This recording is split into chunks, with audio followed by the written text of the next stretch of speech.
Hello student, welcome to back my YouTube channel. Student, आज हम आपको बताएंगे क्लास 12th हिंदी का वो महत्वपूर्ण टॉपिक जो आपकी बोर्ड परीक्षा में 5 नंबर का आता है।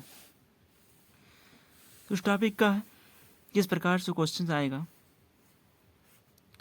क्वेश्चंस पूछेगा, बहादुर कहानी का कथावस्तु अर्थात सारांश अपने शब्दों में लिखिए। देन बहादुर एक कहानी है, इसका सारांश पूछेगा।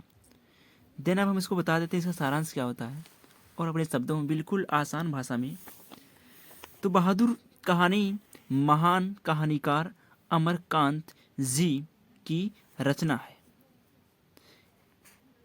किसकी रचना है? अमरकांत जी की, जिसमें भारतवर्ष में एक मध्यवर्गीय परिवार का आधुनिकता से प्रेरित होने की बात की गई है। बहादुर नाम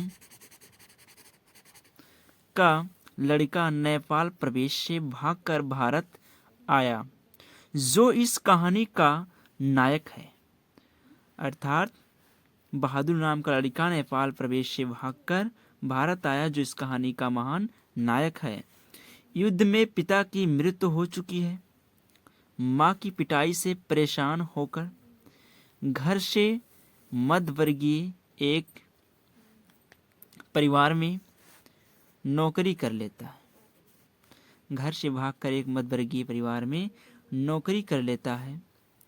वह सारी कार करता हुआ घर की मालकिन निर्मला को बहुत खुश रखता। रात में सोते समय वह पहाड़ी गाने गुनगुनाता। निर्मला का उदंड बेटा किशोर उसे अपनी सारी काम सौंप रखा था। असावधानीवश यदि उससे कुछ गलती हो जाती तो वह पिटाई कर देता। अर्थात उससे जब कोई गलती हो जाती थी तो वह उसको क्या पिटाई कर देता था। पहले चुपचाप खड़े रहता और फिर पहले की तरह कार्य करने लगता। एक दिन किशोर ने बहादुर को सुअर का बच्चा कह दिया, तो बहादुर ने उसके कार्य करने से मना कर दिया। अर्थात जब उसको गलत बोला तो वो क्या किया? इनकार कर दिया। बहादुर को अब निर्मला और किशोर दोनों पीटते, क्योंकि अब उससे अक्सर गलतियां हो जाती। एक रविवार को निर्मला के रिश्तेदार अपने पत्नी और बच्चों के साथ निर्मला के घर आए। कुछ समय अंतराल रिश्तेदार की पत्नी इधर उधर व चारपाई के नीचे कुछ ढूंढने लगे। पूछने पर बताया कि 11 रुपये चारपाई पर निकाल कर रखे थे, वो खो गए। फिर वे लोग बहादुर पर शक करने लगते हैं। रिश्तेदार ने बार बार चेतावनी दी कि उसे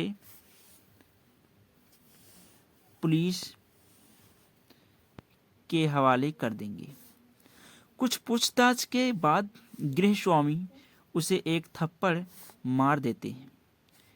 एक जब निर्मला के पति दफ्तर से घर लौटे तो घर में चारों ओर सन्नाटा छाया था और पूछने पर पता चला कि बहादुर घर छोड़कर चला गया।